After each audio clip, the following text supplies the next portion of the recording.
Hello and good evening, everybody, or good afternoon or good morning, wherever you happen to be in the world. And welcome to this, whatever session it is, OpenFlow Cytometry. And today we're going to continue our adventures in data analysis, and we're going to look at compensation.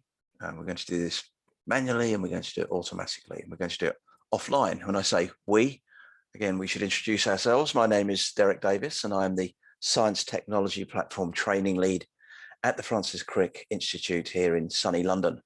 And I'm joined by my colleagues stateside. So Kathy, hand over to you. Great. Thank you so much, Derek. So hello, everyone. My name is Kathy Daniels, and I am the manager of the flow cytometry core facility here at the Whitehead Institute in not so sunny, it's very unsure of what it wants to do, Cambridge, Massachusetts. And with that, I will pass it along to Rui. Who's muted? I have to unmute. Thank you, Kathy. Yes, my name is Rui Gardner. I'm the core head of the flow cytometry core facility at Memorial Sloan Kettering Cancer Center in I would say sunny New York. So it's looking pretty good this summer. Not very hot, very sunny, rainy sometimes, but quite nice. So that's the weather forecast done. Exactly. Right. So as I say, we're going to look at compensation today. One of the previous sessions that we did was looking at doing this live on the machine. As we know, you don't have to do it at the cytometer. You do have the ability to do this later on offline in software, which is what we're going to look at today, because sometimes compensation holds a little bit of fear for some people who are new to cytometry. We want to try to dispel that fear. Once you can understand how to compensate 2 or 3 parameters, it's actually no different to compensating 20 or 30 parameters. The principles are the same. And we're going to do this using 2 different softwares today. So we're just going to start with a very brief recap of the rules of compensation. And then we're going to look at manual compensation using some beads. I'm going to do that in FlowJo. Kathy is going to also use FlowJo, but look at a proper cellular panel, not too complex, just a 4-color panel. And then Rui will do another 4-color panel, probably not a 6 to 8 color panel as I put there, but by using FCS Express. So you'll see 2 different softwares and the way that we can compensate within those. And as usual, if you've got any questions, please put those into the Q&A. If it's appropriate, we'll stop and answer those as we go along. If we don't manage to do that, we'll certainly try to answer all of them by the end of the session. If there are any other issues, feel also free to contact us via the chat box. So one of the things about multicolor flow cytometry is great, isn't it? Because it gives us great power. We can look at a heterogeneous population and subdivide that into multiple different subsets by using different phenotypic markers. But the problem we have with using fluorescence is that the emission spectra of our fluorochromes tends to be relatively broad. Now, if we look here at 2 different fluorochromes, FITC and PE, most of you, I'd imagine, are familiar with those fluorochromes that we bind to antibodies to visualize the binding of the antibody to an antigen. If we look at FITC, it's excited at 488 nanometers, and it has a relatively broad emission spectrum. And normally this is where we're collecting the fluorescence. Remember, in most conventional flow cytometers, we don't collect all of the fluorescence. We just collect a band of it, and we'll use an optical filter, a band pass filter, to collect around about the maximum emission of that dye fluorescing. PE is also excited at 488, but it emits more in the sort of yellow-orange region of the spectrum. And normally we'd be using something like a 580-30 bandpass filter to collect that light. And if I'm just using fluorescein or just using PE, this is not a problem. The problem comes if I want to use the 2 together, because you can see that even in the absence of PE, there are some photons that are going to be emitted from phycoerythrates, from FITC, from fluorescein, that are going to be detected in the PE channel. Similarly, if I've just got PE, there'll be a small number of photons that will be emitted by PE that are collected in the FITC channel. And that's what we want to account for with the process of compensation. So when we come with the sample that's stained with both of those fluorochromes, in the PE channel, I know which photons have come from PE, and that's what I'm doing the experiment for. Similarly, with the FITC, I'll know which photons have come from FITC and which have come from PE. And we need to do this because our cytometer doesn't know where the photon has come from. In that PE channel, that PE detector, it's going to detect photons that are in that spectral range, whether they've come from PE or FITC. So we're going to need to account for that overlap, and we do that by the process of fluorescence compensation. And as we know, controls are always extremely important in any flow cytometry experiment. Multicolor flow cytometry experiment, they're probably even more so.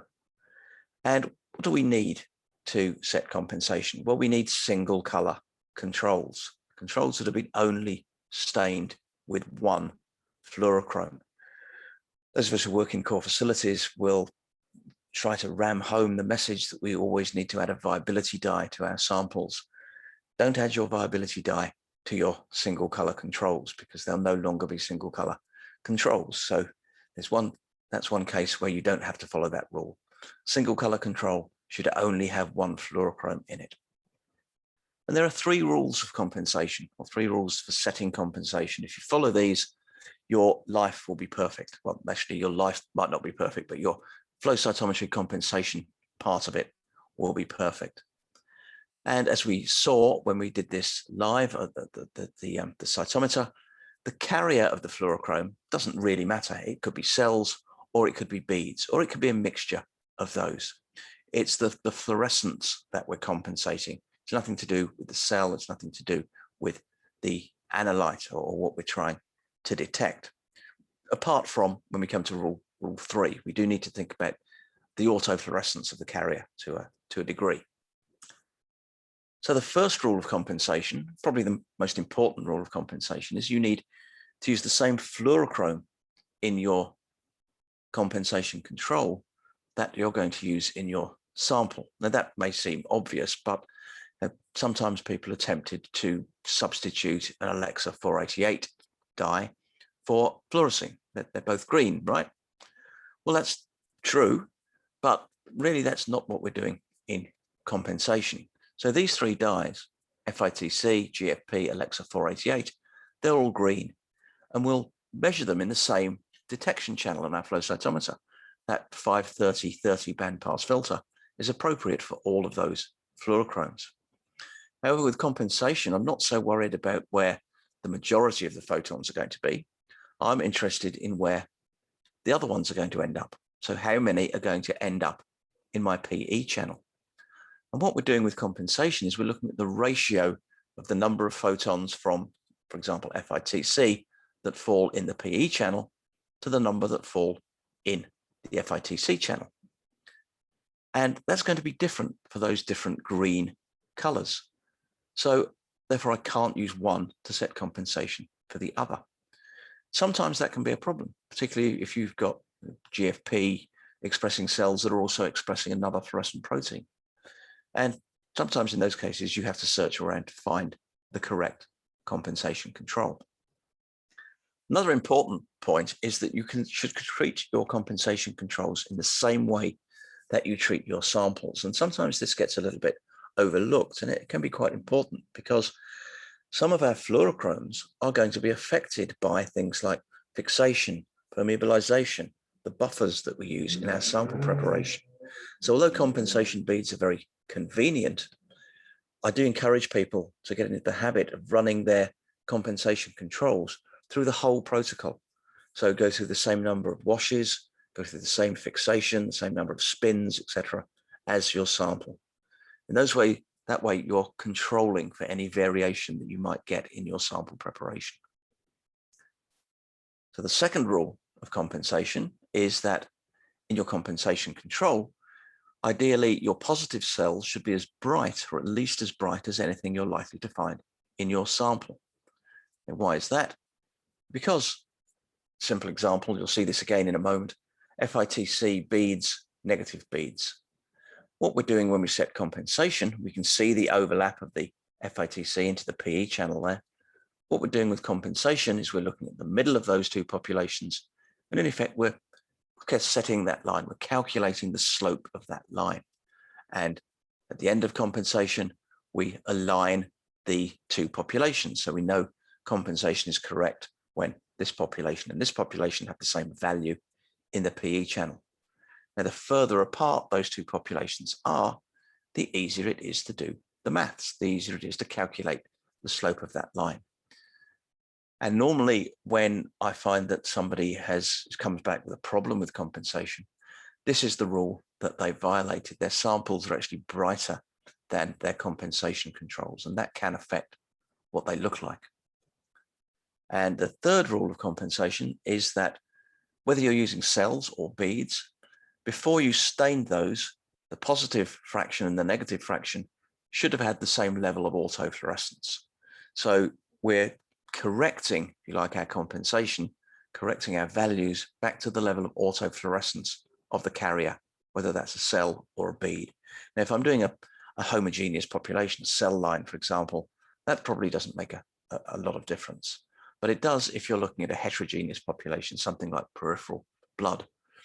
But so if I'm using a monocyte marker, for example, I compensate back to the level of autofluorescence of an unstained monocyte.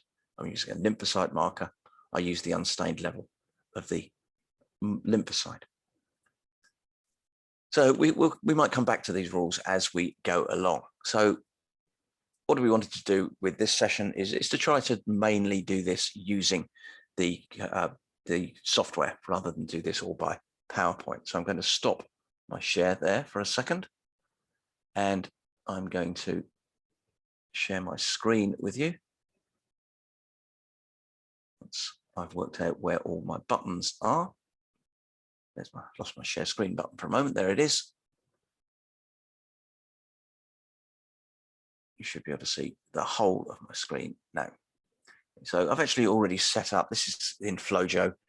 As I said when we did this before, I'm currently using version 10.7.1 of FlowJo.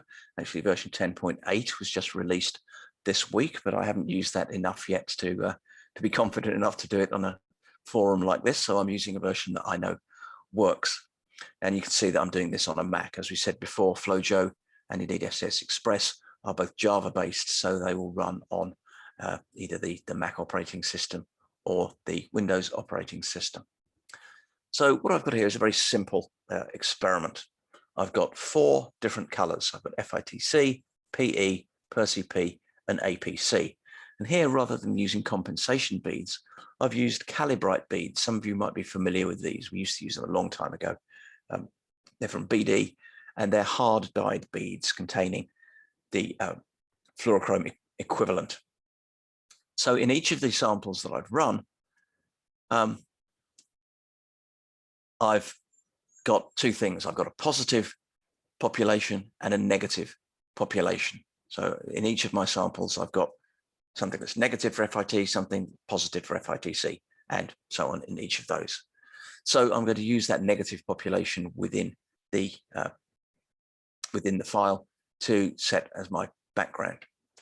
So as we said before, this is not completely a FlowJo tutorial. If anything I gloss over or run over too quickly, please do feel free to ask a question. So if I open this file, first of all, this is my FITC. You can see the forward and side scatter. I didn't mean to do that. My fingers are going too quickly. Let me get rid of that. You can see my forward and side scatter. So these are beads, so it's reasonably easy to see where the singlet population is here. Here's some doublets, here's some sort of debris and beads stuck together. I don't have to gate on my singlet cells, but I can do. I'm going to put a region around my beads. Sometimes I spell correctly, sometimes I don't. Okay, so if I double click on my bead population and I look at a histogram and I display FITC, what you can see is 2 populations. Now this is what I expect. FITC positive beads, FITC negative beads. But if I look at a histogram of my PE, and actually I should apologize here. What I've done is not label the axes properly. This is not best practice. The axes are labeled with the filter and the laser that we've used. So you need to be aware that this is FITC, 530-30 bandpass filter on the blue laser. The 576-26 is the PE, 695-40 is per CP, and the 670-14 red laser is APC. So if I look at the PE channel, I see two populations. Now I shouldn't do, should I? Because there is no PE in here at all. But what I'm seeing here is some of those photons from FITC that are being emitted in the orange region of the spectrum. Okay, so they're being picked up in that PE channel. So immediately I know that I'm going to have to compensate FITC out of my FITC channel. What about per CP? If I look at the histogram of per CP, I still see two populations. So some of those photons from FITC are being emitted way up in the red, around about 700 nanometers. I don't get as much overlap, but I do get some overlap. And we'd probably see that if we looked at the spectral viewer for FITC. Some of those photons will end up being emitted in the red end of the spectrum. If I look at APC, well, there I see just a single population. And I probably expect that because FITC is not going to be excited particularly by a red laser. And again, we're looking at the red part of the spectrum. So it looks like I don't need to compensate FITC out of my APC channel. If we go back to the FITC, and now let's display this against the PE channel. And there we see what I showed you in the slide a moment ago. Get rid of that one.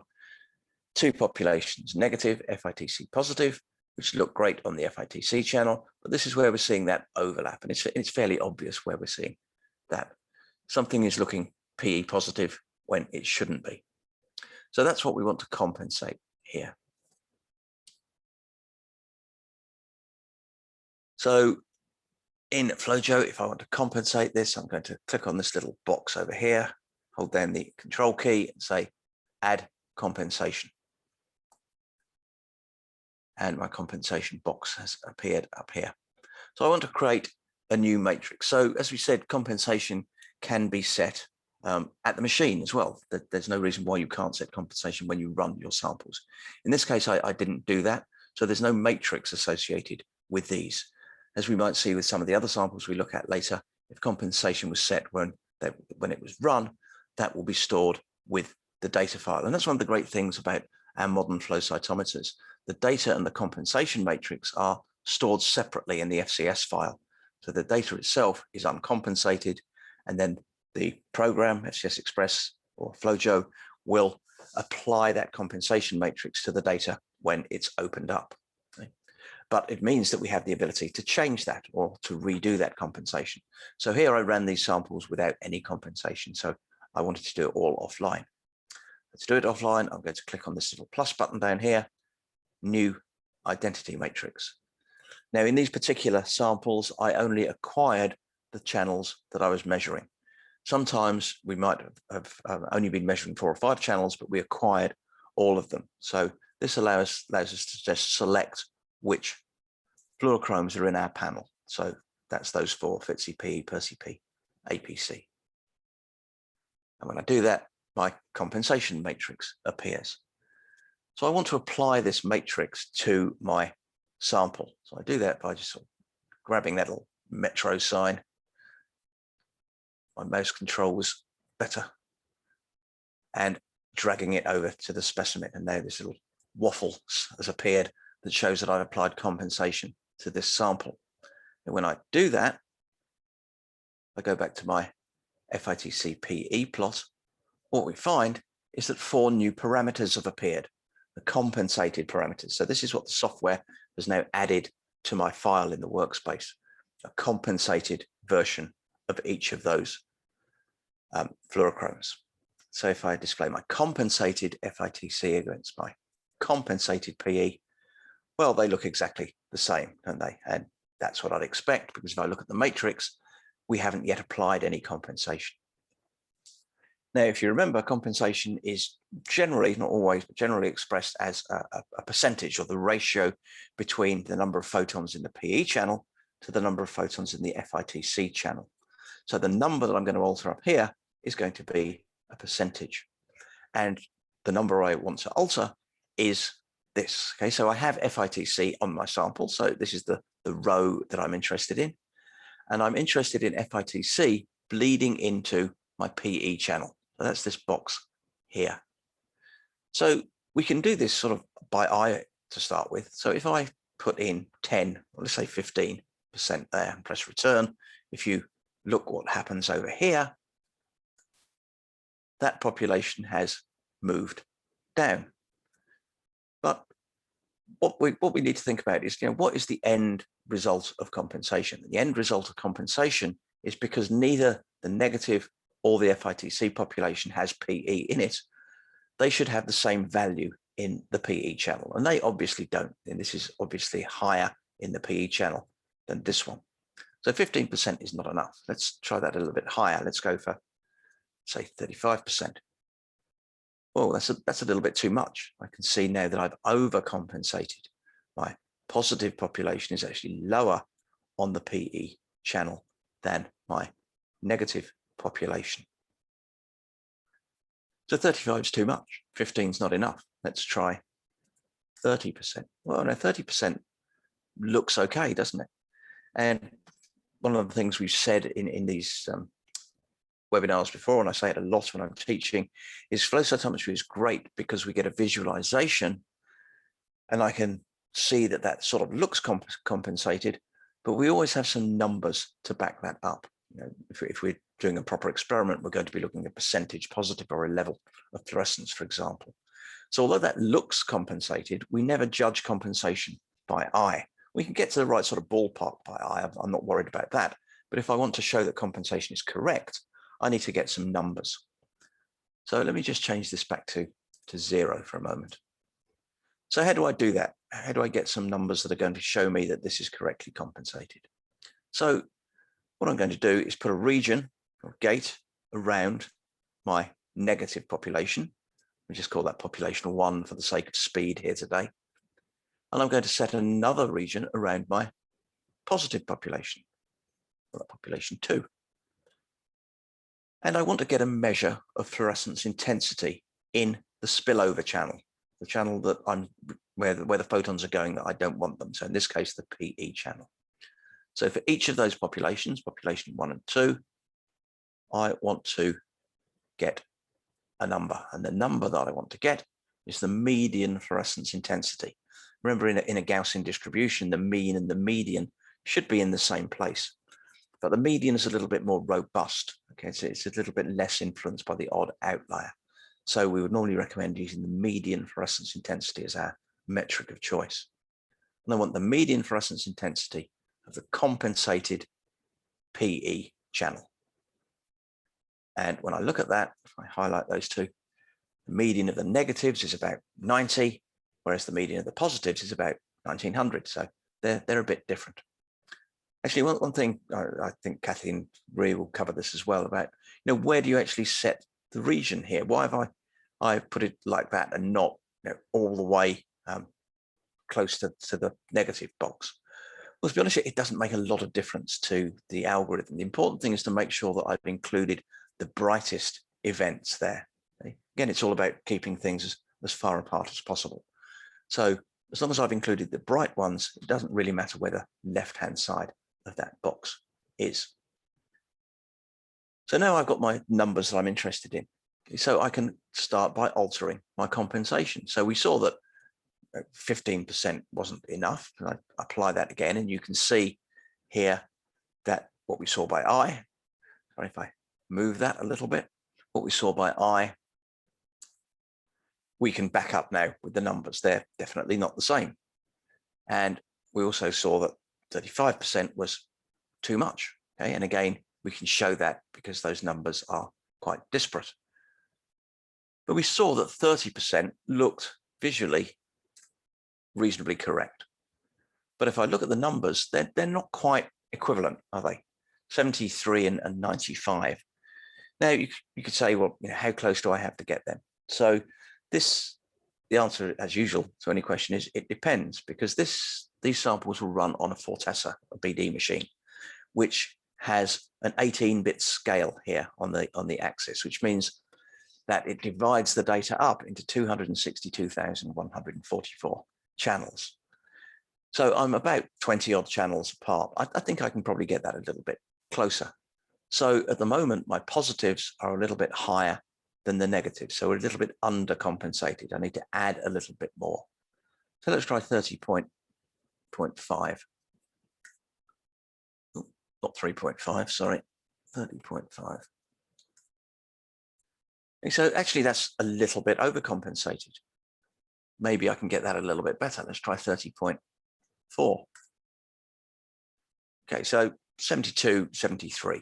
Okay, in practical terms, 1 or 2 channels is probably as good as we can reasonably expect to get. So now I'm happy that compensation looks visually correct, but now I've got the backup of showing that the median fluorescence intensity in both my positive and my negative population are equivalent in the PE channel. So I've now accounted for all the photons from FITC that went into the PE channel. But my work isn't done, because I know that FITC also leaked into or overspills into the per-CP channel. So I now have to do the same thing with my per-CP. And the process is the same. As you can see immediately, I've got less overlap, so I know that it's probably not going to be as high a value as 30. But I want to make sure that I'm compensating correctly. So again, let's put a region, different region this time, and I'll call it 3, around my negatives, around my positives. And I want to do the same thing for populations 3 and 4. I want to get a median fluorescence intensity, but this time of the per-CP channel. And you can see that those numbers are different, not as different as the FITC into PE, but they are different. So again, I'm going to come up here, same row, because it's still FITC I'm compensating, but this time I'm going to compensate it from the APC channel. So let's try 10%. Hey, look, it doesn't look too bad, does it? But look at the numbers, I'm slightly overcompensated. So I can probably get that a little bit better. 10% is too much if I'm overcompensating. Let's try 9.7. Hey, 9.7 gives me within about 1 channel. So I'm quite happy now that I've compensated FITC out of my per-CP channel. For the sake of completeness, of course, we would also check the red channel, the APC channel. Remember, it didn't look like it needed compensation, and it doesn't look like it needs it there, but we could go through that process again of just putting boxes around our positives and negatives. This is one of the reasons I use 5 and 6. It's easier for me to find them over here. Median fluorescence intensity this time of my red channel. And if we look at those, actually the positive is slightly lower than the negative. I can't over here have a negative value in this this matrix if I'm doing this by hand. So that's close enough. So I've now compensated FITC out of all my other channels, and that's taken me a few minutes, 10 minutes, I suppose, with the explanation. I've now got to go to my single color PE control and do the same thing, remove that from FITC and per-CP and APC. Then I've got to do my per-CP single color control. Then I have to do my APC. Now, I've been doing this a long time. I could probably do that in 5 to 10 minutes or something like that. But even somebody who's very experienced, if you give them a 20 or 30 color panel, they're really not going to want to do this manually. So what we normally do when we're training people is show them how to do this so that they sort of get the idea of the maths behind it, but then suggest that they never do it manually ever again and use an automatic compensation. And I'll show this briefly using these beads, but both Kathy and Rui are going to show you using cellular samples in a minute. So in FlowJo, what I would need to do is to take my single color controls, so my 4 single colors, add them to this compensation folder. Nope, so sorry, it has done that. Bit of a lag there, my fingers. And click on this compensation button up here. And that has now automatically compensated those parameters. So as we'll see in a moment with Kathy and Rui, we do have this sort of reality check. We can check that the algorithm has decided where the positive and the negative peaks are in each of the compensation controls. And I would expect it to get it right here because they're beads. It's very obvious where positives and negatives are. And it's calculated a compensation matrix, which I can view up here.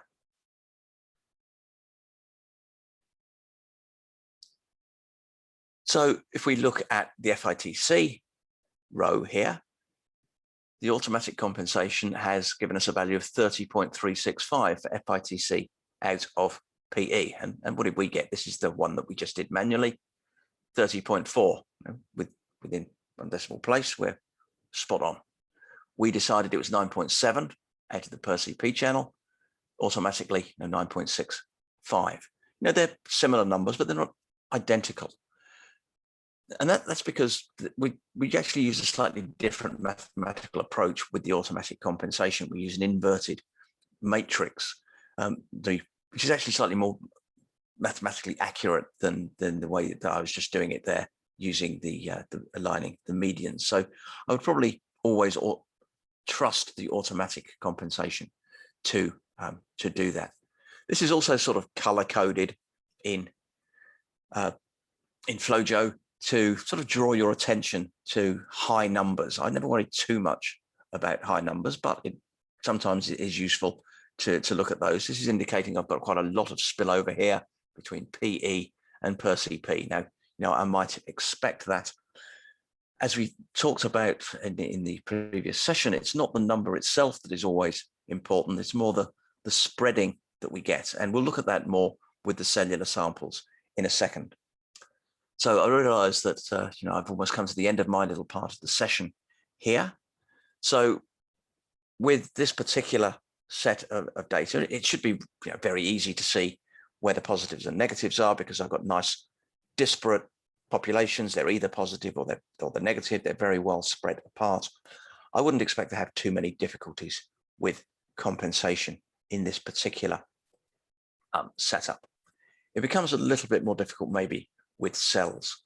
So I'm going to stop my share now, and I'm going to hand over to Kathy, who's going to do something similar, but with real life examples. We love beads, but we love cells even more. Yes, we do. So thank you so much, Derek. I appreciate that. That was a really great explanation with the beads. So I'm going to go ahead and share my screen. And can we see my screen now? Okay, awesome. So as Derek said, what I'm going to be doing today for my portion of this classroom is going over an experimental setup from the sorter where we had carried out compensation with cells. So I'm going to drag in this folder that has that experiment. And what you'll see is when I drag the experiment in, we see the uncompensated single color controls.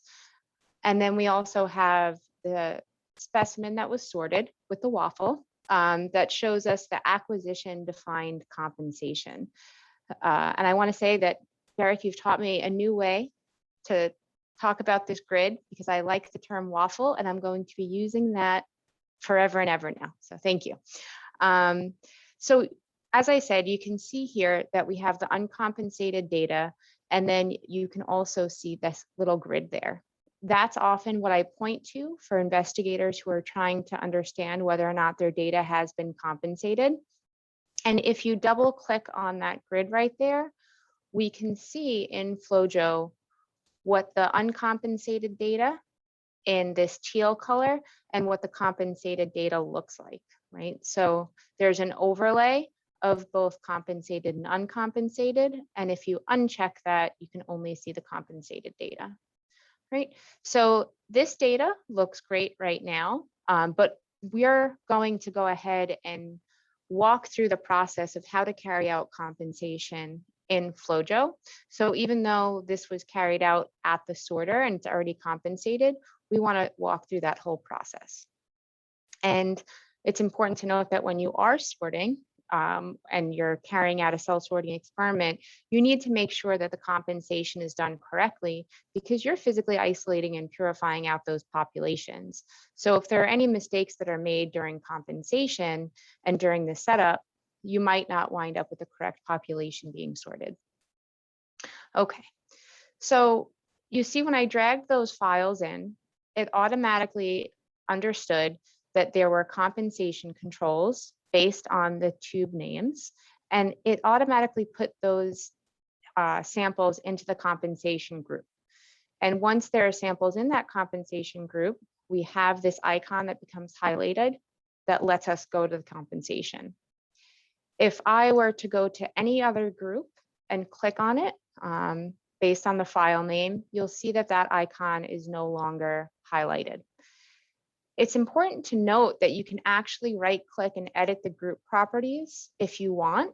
So if you had a group that had all of your single color controls and for some reason the naming of the tubes did not send a flag to FlowJo that would trigger it as a compensation control, when you edit the group, what you can do is you can change the role of that group. So for example, if I go into this desktop group that is telling me that this is desktop and the name of the file, and I change that to compensation, I can apply the changes. And you'll notice that once I did that, this icon now is lit up and it's going to allow me to carry out that compensation. Okay, so it's just a nice little helpful tip for anyone that's working in FlowJo.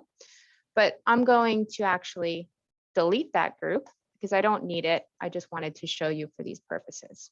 Okay, so when we click on the compensation group here and we select this icon, you can see here that we've got our controls that are automatically coming up, and it identifies automatically based on the parameter names and the sample names, which file might be appropriate for specific detectors, okay? And the other thing that you'll notice is that it gives us a sample and it gives us a negative. So because for this experiment, we're working with all of the same cell type and the single color controls are the same cell type, we can actually utilize the unstained control as a universal control for all of these samples, okay?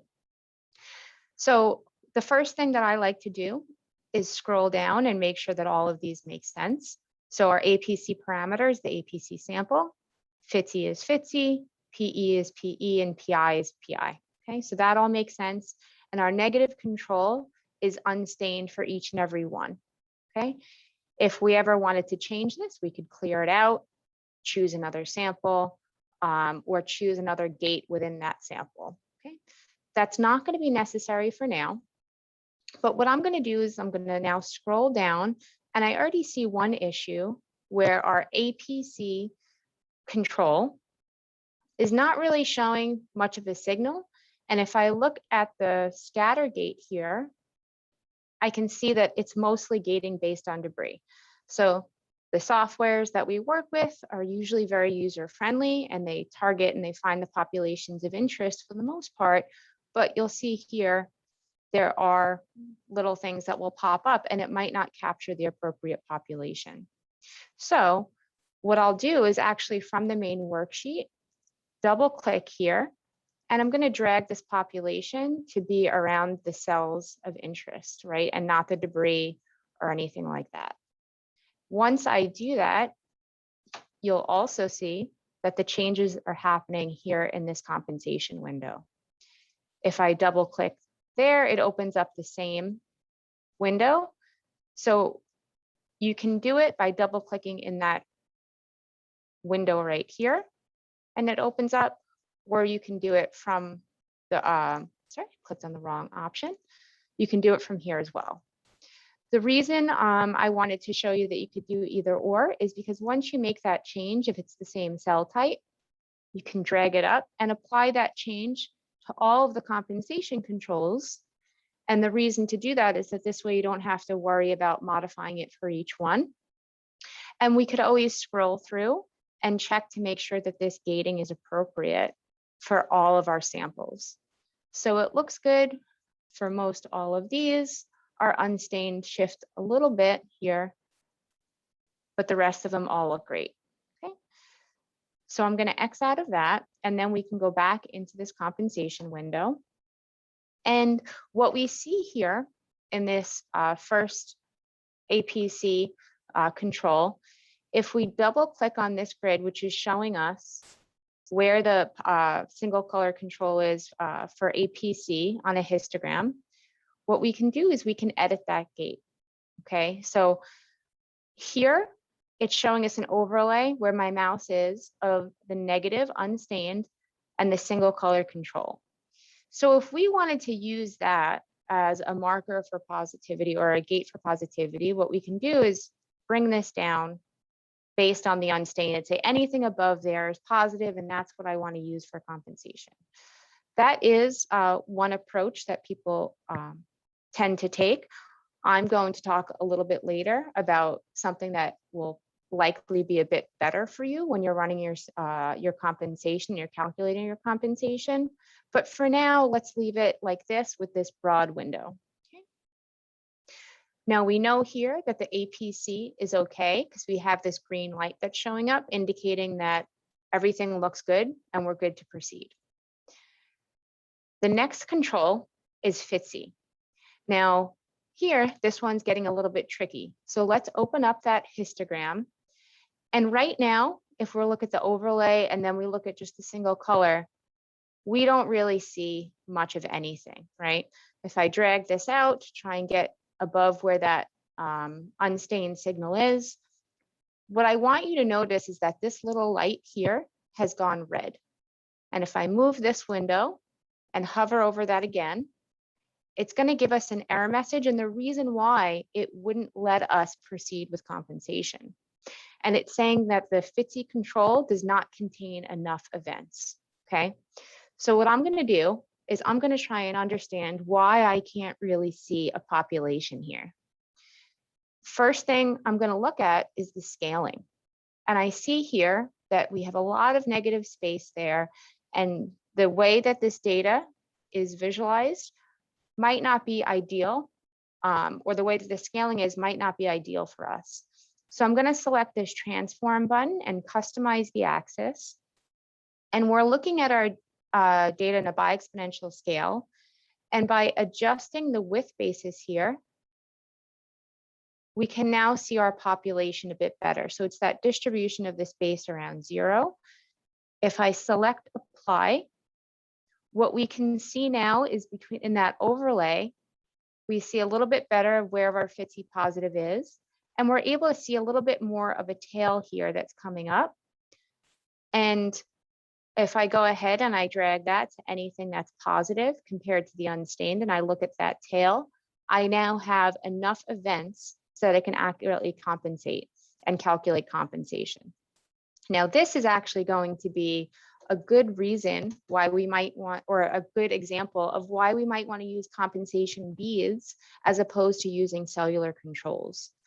Here, this is a marker that's staining for this is actually a dump gate. So FCSE is something that was depleted, or the marker, the cell types that would express the marker that's conjugated to FCSE has been depleted. So we had to record more events to be able to even get enough of that dim signal to pull out to compensate. But if we had an antibody capture bead, we would have a nice positive and negative and wouldn't have to worry about trying to find the small tail of positivity, and that would help us out for compensation. But because we have enough, we're okay to proceed. And then we're going to go down and we're going to look at PE, and we're going to repeat this process for the remainder of the samples, okay? So again, I'm going to come down. I'm going to gate on essentially what I would say anything is above, anything that's above unstained. And then we're seeing this similar issue with PI, so that I did with FCSE. So if I double click on that plot, and then we're looking at the histogram, let me first adjust the by exponential scaling and the width basis. So I'm going to adjust that. We see this population is better visualized now. I'm going to select apply. And now I need to move this gate to be around the positive. Okay, I have this 1.75% positive for PI, which is our viability die. If I look here, it's just not enough, right? It's not enough. We get that red light, and this error message is telling us that it does not contain enough events. So I'm going to think about what cells are going to stain for the PI. Because we're using it as a viability marker, we know that that's our dead cells. So if you have a little bit of experience in flow cytometry, what you'll know is that as cells tend to start dying off, they tend to shrink up and bleb, and they might be lower in forward scatter and a little bit higher in side scatter. And then if we're looking here, if we start including on our scatter gate some of those cells that might be dying off, you see now it went from 1.5% roughly to 23.8%, because we have a good percentage of dying in dead cells. And by shifting that scatter gate, we now have a very good population that's appearing for compensation. Okay. If I do the same thing, or if I open that histogram up again, and I take this broad distribution, that's going to be giving us anything higher than the unstained. Okay, so now I can X out of that. I'm going to scroll up and give myself a good check to make sure everything looks okay. And then it is going to allow us to view the matrix. And I want to just point out that if we did not have enough events, right? So say for FTSE, if we didn't have enough, that's going to be grayed out and it won't let us calculate any compensation. Okay, so that's an important note just to point out. Once we do have enough, okay, it's going to let us carry it out. Okay, and I'm going to view that matrix. Now here we can see our compensated data. If we go ahead and overlay it with the uncompensated, you can see that there are very big differences in the data. There's compensation between FTSE and PI, PI and PE, APC and PI. So there's a variety of compensation that's needed. And we can see all of those values right here. Okay, so the compensation has been applied appropriately. You can toggle through and check your single color controls here in this window. And we could also look at the fully stained sample. Okay. Now, I want to go back to that previous window, and I want to show how I would approach this if I wasn't taking the approach of gating anything above the unstained. Okay.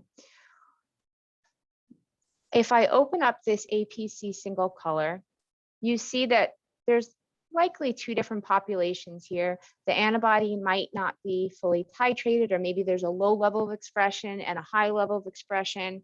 And going back to what Derek was talking about earlier, what's really important to us is making sure that we have our single colors as bright or brighter than the experimental sample, right? So when you have this wide distribution on cells, cells are not beads, and you might have this tail.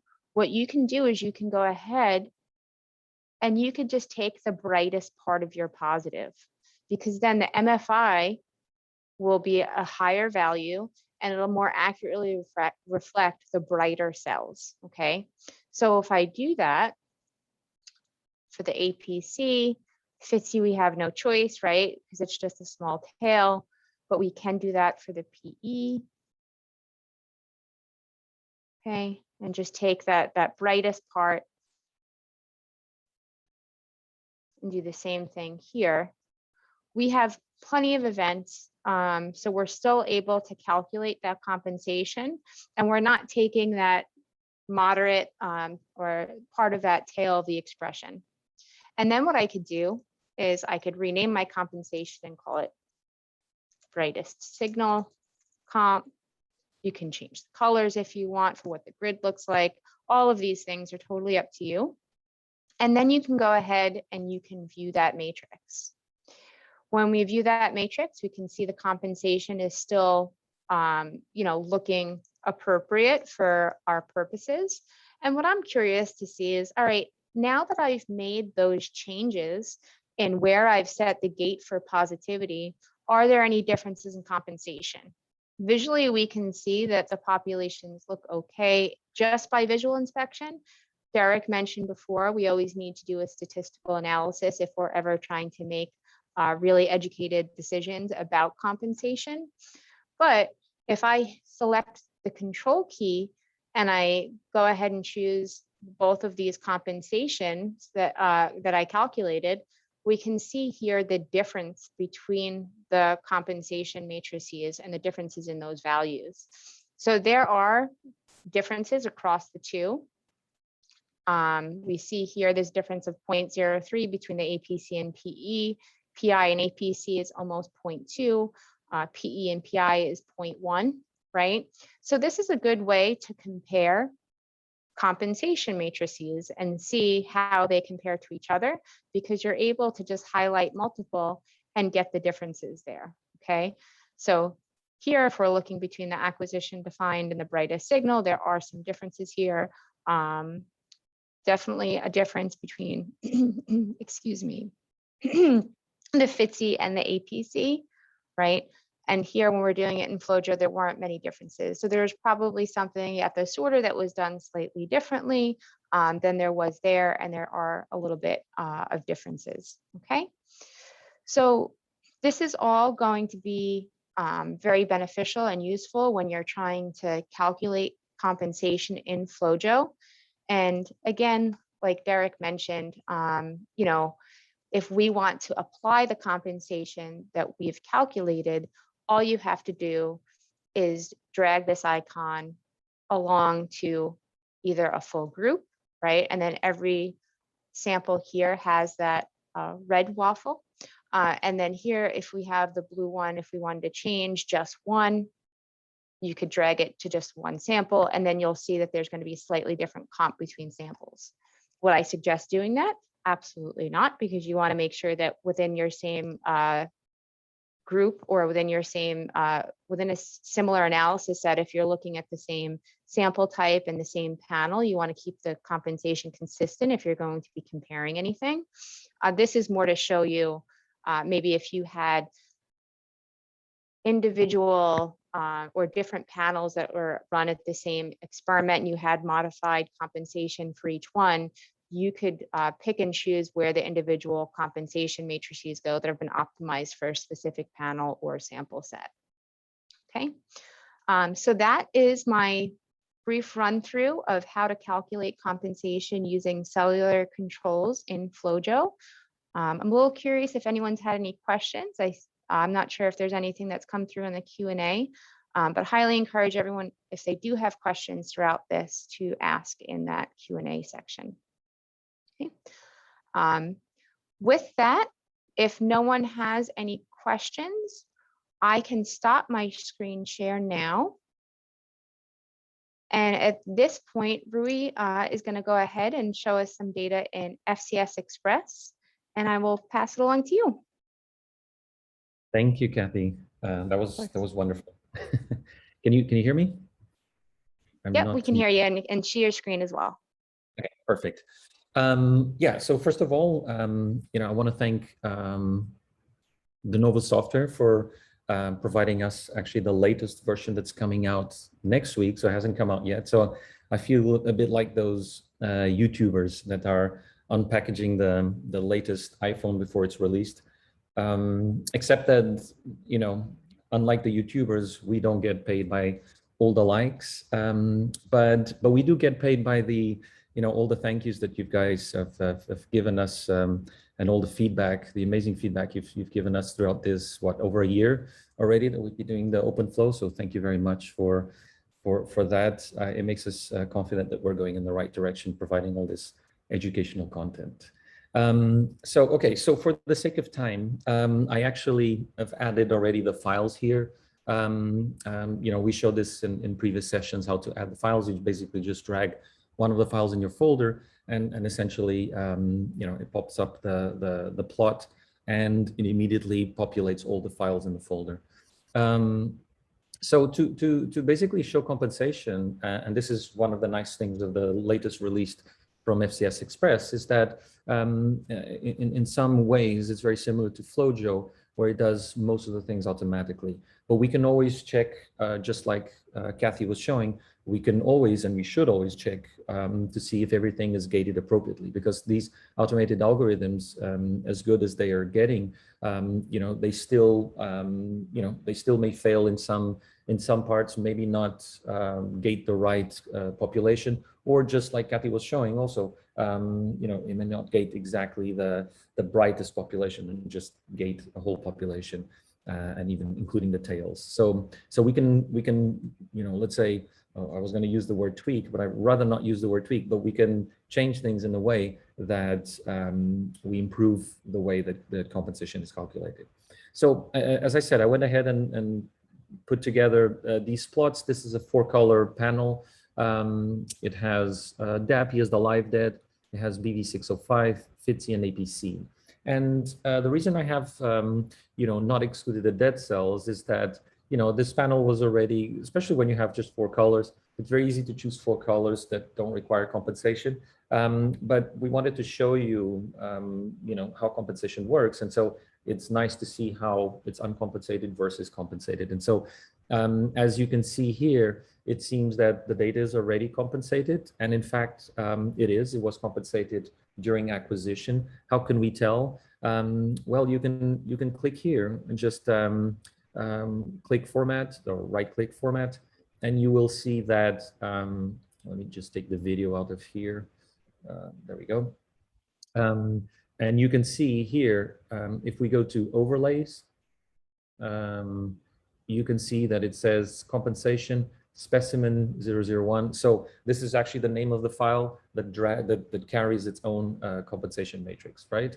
And we could set it to none, and you will see that how it changes. So this is how it looks if it wasn't uncompensated. And notice that the other plots didn't really change, because again, we don't expect FTSE or APC to spill over into each other, as well as APC and BV605. Maybe a little bit, but we really don't see any change here, just between DAPI and BV605.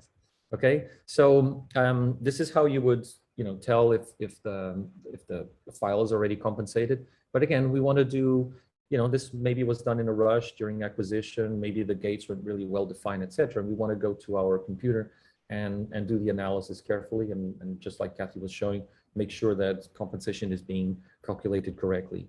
Although it already looks pretty good. So let's go ahead and do that. So in FCS Express, we use this, we go to the menu, and where it says tools, you'll see that you have compensation and non-mixing. So, FCS Express is already ready for, both compensation and non-mixing for full spectrum flow cytometry.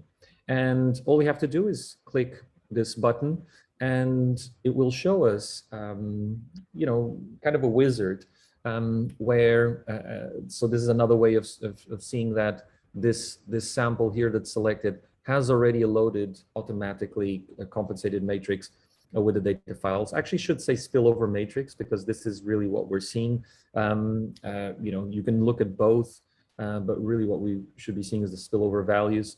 And as you see, there are very high values here for compensation. Again, mostly DAPI and BV605 are the ones that have a slightly higher value here. But again, if you want to create your own, you would go here to create manually, and don't be fooled by the fact that it says manually. Manually means that you have to create the compensation yourself rather than have the software already bring it to you. But it's going to do this essentially automatically. Maybe it should say created semi-automatically. Okay, so let's then drag the compensation control. So we just select all the compensation controls. So we have 4 compensation controls that were done with the actual cells. Actually, the cells are slightly different. It's the same tissue, it's spleen, but they weren't treated. So you'll notice that the forward and side scatter are slightly different, but that doesn't really matter as long as you're using the same fluorochromes, and we can go through the 3 rules of compensation in a moment, just to make sure that they're being well applied. And so, you know, the fluorochromes are exactly the same. So what I'm going to do is oh, sorry, actually, before I do that, I'm going to press here the button plus, and this is where the wizard comes in. So let's call this OpenFlow comp, so that we know that this is the comp that we did during the session. And as you can see, you have you know, several steps that you can go one by one. And the previous version, actually, you would go one by one. It was kind of, you know, just like a wizard. In this case, as soon as I add the compensation controls, it will do everything automatically, create all these compensation pages so that we can check the gates, right? So now I will drag them, and as you'll see here, I'll drop them in, and it's doing its calculation. Now, actually, this is faster, but it's just when we are in Zoom, we do, you know, everything slows down a little bit. I have to say that one thing that I like from this new version is that it is much faster in the Mac. I'm using a Mac. And by the way, just to correct, because we do have, you know, news travels fast, and the Novo software reached out to us immediately saying that that this is not a Java-based software. This is native for Mac and PC. So, you know, we stand corrected. We apologize for that. But nevertheless, this version, even though it's in the beta version still, but it already feels much smoother than the previous version, which is nice. So let me see. So we have our compensation controls.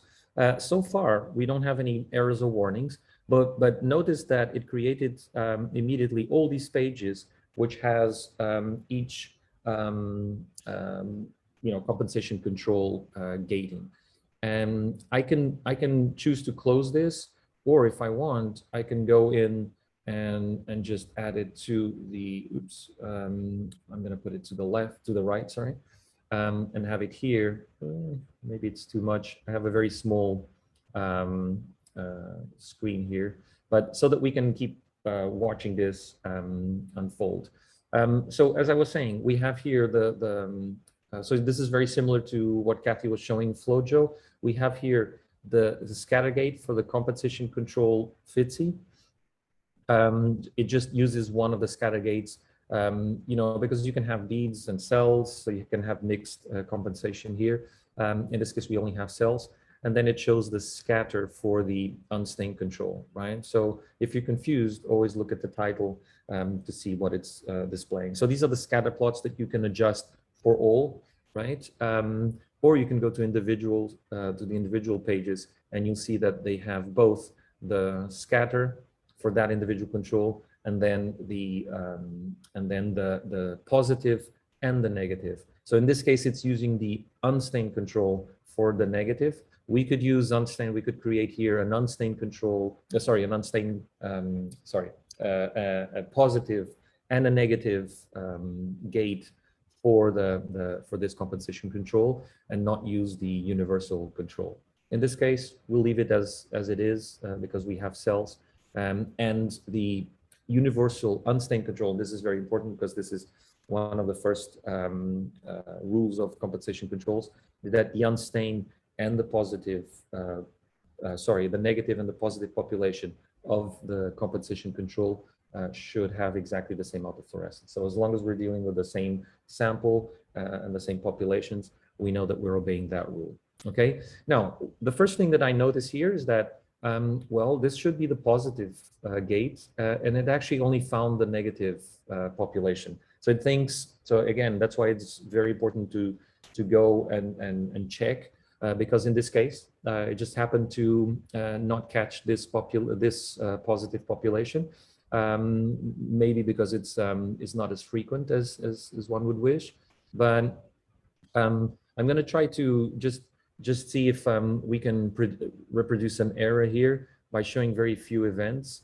Let me see if it automatically, we still don't see any errors. So it's managing to calculate compensation anyway. So I'll go ahead and just place the positive gate in the positive population. You could build a 2D plot if you want also. If I have some time, I'll show you in a moment. You could build, you know, a 2D plot to identify better the populations if a histogram is not visible enough. So that's relatively easy in FCS Express. And I see that the unstain looks good. You know, it's finding all the population. And now I'll go to DAPI. Now, DAPI, remember, it's the,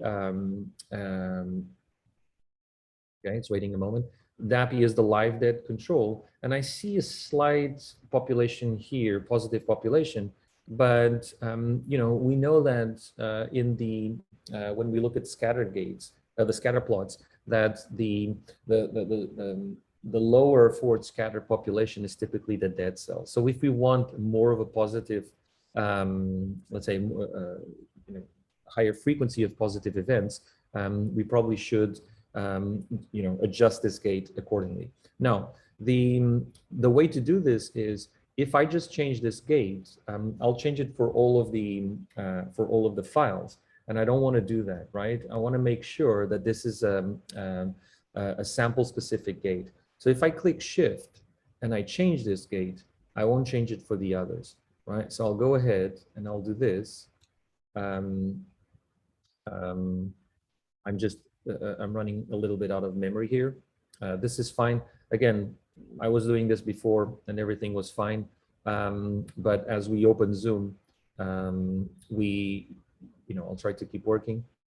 But as I open Zoom, everything slowed down. Okay, I'll try to restart and let's see how it goes. So again, you know, this is just part of the things that happen. So we would recommend not to analyze data while you're on Zoom, but it shouldn't be a problem. So most likely it will recover. And these are also the things that we can encounter when we're playing around with a beta version. Okay, so we have, you know, again, it opens up. Okay, so it didn't save them, so I can go very quickly and add it again and call it OpenFlow comp. No problem. This is relatively fast. And now I can go ahead.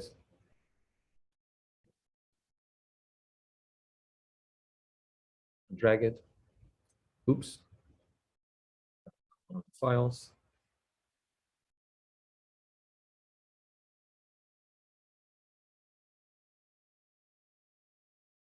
Hopefully I didn't have a problem. Okay, so let's go again and look at the, you know, so BV. I'm going to close this for now. Here we go. So here, for instance, you see that the, you know, the unstained, the negative population was identified correctly. The positive population was identified correctly. So nothing here to do except that we could, you know, as Kathy showed, we could, for instance, just select the brightest events of this positive population, or you can just you know, include everything.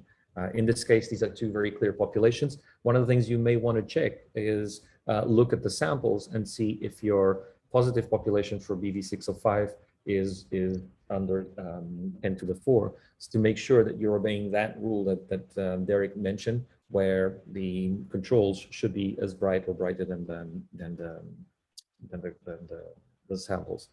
And I can, for instance, come here quickly. And if we select one of the specimens, I can go quickly and see BV605. Do you see here? It's under 10 to the 4th. So we're good there. And we can also see, look, FITC 10 to the 3 and APC 10 to the 4th. So we can keep an eye on that also, right? So again, DAPI control, I was telling you that You know, here we have this issue. So I'm going to create that specific gate again. And hopefully there we go, this won't crash. So now we have a bit more events here that we can see clearly. And I will, you know, select at least include the brightest events. I like where the negative is. You know, I'll show you properly, but I like where it is. Let's go to the FCS control. And as you can see, this is what happened previously, right? Where we need to change this gate and drag it over here to include. And, you know, one of the things I was going to do is to show you that, you know, as we move these gates, the compensation or the spillover matrix is changing on the fly. But maybe this is why also this is running into problems here when we're on Zoom. When I tried it previously, it was refreshing, you know, perfectly without any problems. But as you see, things are a little bit slow here once I start playing around with this in Zoom. So again, I like this. I don't think we would have a problem including. Maybe I'll try to show you what is the impact, because this is the thing. I don't want for you to think that you know, we can drag these gates around without any impact. So, you know, looking at the, you know, for instance, the spillover matrix and looking at the impact that this is having would be helpful for you to be confident that, oh, okay, nothing really changes whether I have the gate here or the gate slightly narrower, right? So we have the compensation controls all adjusted. So I'm going to the unmixing, sorry, the compensation and unmixing, and I'm going to check the spillover, and I'll just put it over here. And just for us to see. So for instance, if I have my APC gate here, if I change this over here, so let's see, APC with, let me see, APC. So here only refreshes when I drop it. But look at APC versus DAPI or BV605 when I change the APC gate, right? So it changed from 0.0005 to 0.00058. So as you see, you know, this also gives you a bit of confidence that nothing is really changing that much when you're playing around with this. But you know, the more to the negative you go, the more impact it will have, right? So, you know, again, we want to make sure that we get the brightest so that we obey that rule of compensation. And as I said, APC wasn't a 10 to the 4th, and this is exactly 10 to the 4th, so that's good. So that's why, you know, I prefer to include just the brightest of them to make sure that the median that's being calculated here is higher than 10 to the 4th compared with the samples. And FTSE, I had mentioned it was 10 to the 3, right? And here's a bit higher than 10 to the 3. So that's good. And then DAPI, I forgot what it was, but I'm sure that by including the brightest, and Kathy was even, okay, I'll continue to attempt to update this. And Kathy was showing here that, you know, by gating the brightest would be the best you know, to have the best calculation of compensation of spillover values. Okay, BV605 is also looks good. And that's it. We have the compensation calculated. One thing I want to highlight also is that we now have access to the spillover spreading matrix in FCS Express, which you'll see here, the spillover spreading matrix. So if you want to calculate for your instrument the spillover spreading matrix, you can do it automatically with FCS Express. Now it's still, and this is something that I understood from Schoenberg at the De Novo software, that you know, this will be coded, so that it will be highlighted. And then, but you can still, you know, in FCS Express, you can still do something, or actually I'll do something like this. I'll select the data, and then you can go to, let me see, I need to take the zoom controls. How do I move the zoom control? There we go. So you can go to layout here and then conditional formatting, and you can choose the scaling that you want. I don't know, for instance, this scaling where you'll see, where it will highlight the higher values, compensation values, okay, or spillover values. And here you have 1.0, which is 100%, but this is perfectly fine, as we've mentioned in previous sessions. The value itself doesn't really matter. Okay, so let us look at the data then, and see if we apply, what would be the difference. Oops, there I go to page 1, and we can see now. So this plot, as I showed you before, if we actually go to overlay. To overlays, we can see that the compensation that's being applied is the native, the compensation matrix that came with, or the spillover matrix that came with a file. And now I have several options. I can say none, right? And if you want, I can actually show you with the same plot here. I'll just put DAPI versus BV605 again, so that you can see the difference between them. And now I will apply the compensation matrix that we just calculated. And you see there was a very slight difference, because again, it was already pretty simple compensation to do. So there's no big change between the one that was done during acquisition and the one we just did, but at least we made sure that everything is working fine. I believe we can overlay. Oops, I don't know how we.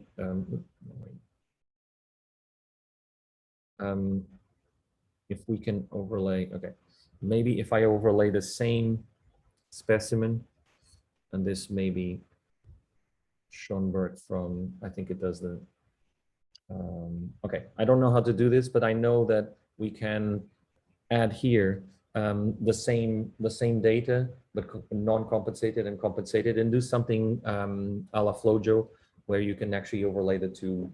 Oh, maybe because this is, it needs to be a,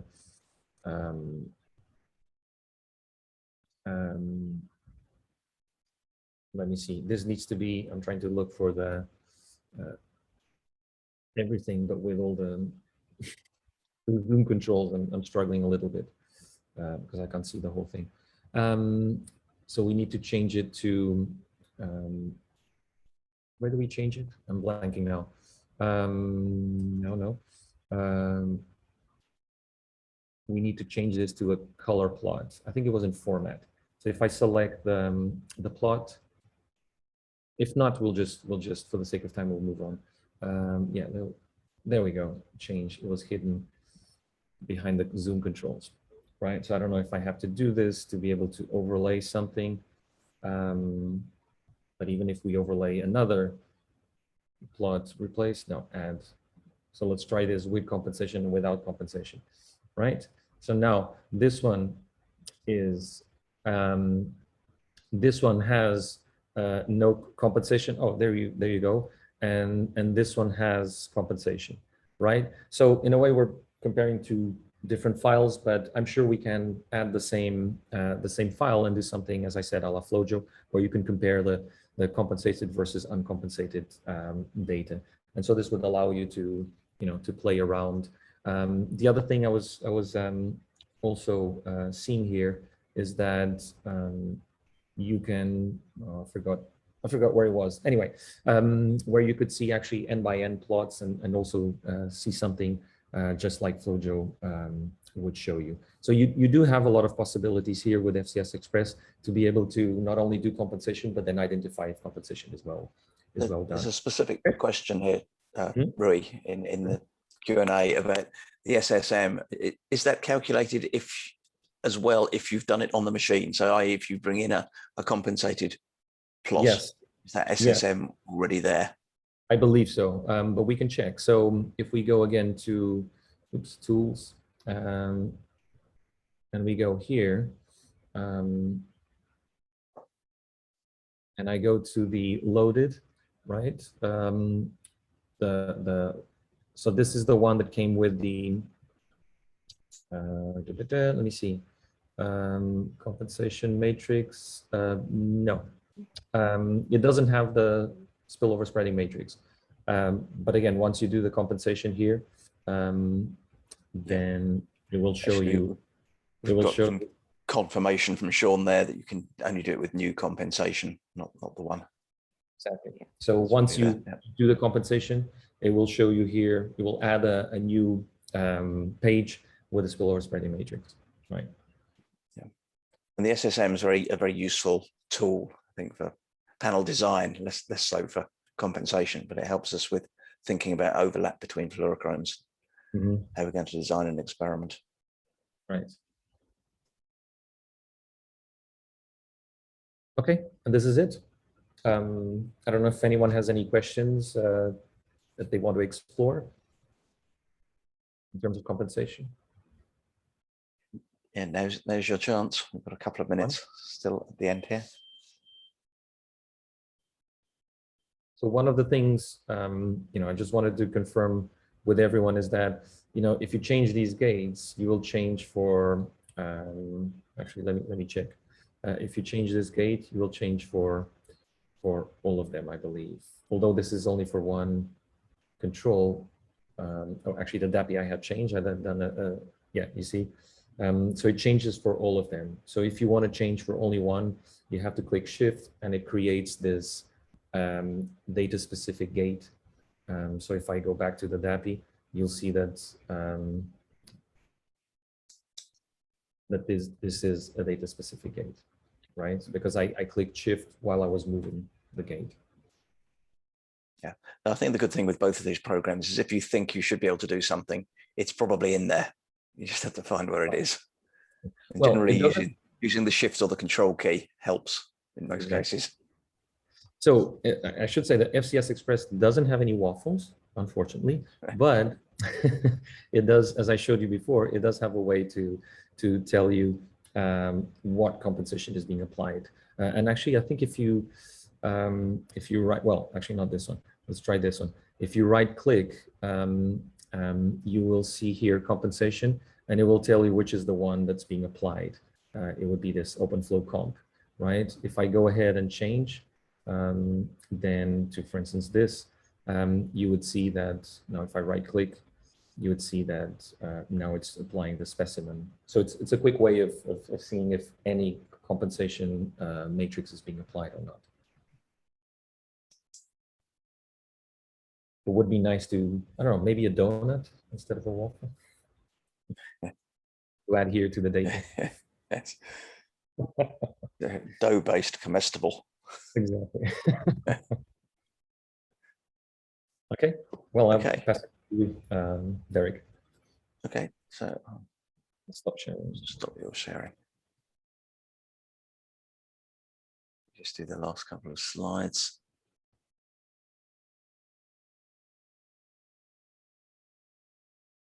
Okay, so obviously, as Ree just said, if there's any outstanding questions, now is your chance to put those up. Because if not, actually, thanks for everybody for staying. We've actually got a bit of a departure here for you in a second, but let me just say, at the end of this has all of the recordings, as all of the OpenFlow sessions, they're all recorded, and we'll put these up onto the OpenFlow Cytometry YouTube site early next week. You also get a questionnaire at the end of this. Many of you will have filled that out before, but if you get a couple of minutes, please do that. It does help us with thinking about what to go next, what to do next. And I suppose that's the next question, because we have a date for our next session. We're going to take a little bit of a summer break now. And we were going to do one in September, but it turns out we couldn't find a mutually agreeable date in September. So we'll be returning on the 1st of October, which is the first Friday in October, the same time, same place. But we haven't yet decided which topic to do. So we've got a poll here. So I'm going to launch this poll. We've got some things that we thought might be interesting. So you get a chance to vote here. So we've also put this out on LinkedIn and on Twitter over the past week, and we will use the votes to think about what to do next or what order to do next. If there's anything that you want that we haven't put on there, please feel free to write that in the chat or contact us at some point, and we will try to make sure that we cover all of those topics over the next few sessions. So as you can see there, cell cycle, proliferation, panel design, and small particle flow were the ones that we came up with as the ones that I suppose that we get asked about in the core facility and when we're teaching. I'll give you another couple of seconds to do that, and then I'll end the poll and you get to see the results straight away, which would be interesting. I don't think, actually Kathy and Rui can probably see this at the moment, but I'm going to end that because we've had a minute of it and show you the results. So there's a pretty much four-way split between all of those. So I'm assuming that all of those are going to be interesting to you. So we will make a decision on which one we do first, but I would imagine that we will do all of them at some point in the next few months. So keep an eye on Twitter and LinkedIn and all the usual places where we will put put the information out. If you want to see where the registration will be, it's on here. It's on the cric.ac.uk what's on page, which is where you'll be able to register. So I suppose we've come in on time, which is a bit of a surprise for us, really. If you've got any questions that you think about at a later date, please feel free to reach out to us either individually or probably better through the OpenFlow gmail.com address. And of course, you can follow each or all of us on Twitter. So I think we've come to the end of that. So thank you all for coming. Hopefully we'll see you in the next session, which is, seems like a long way off, doesn't it? October, but it's not actually that far. It's probably only 9 weeks. Yes. Yeah. Thank you, everyone. Yeah. So thanks all. See you soon. Bye.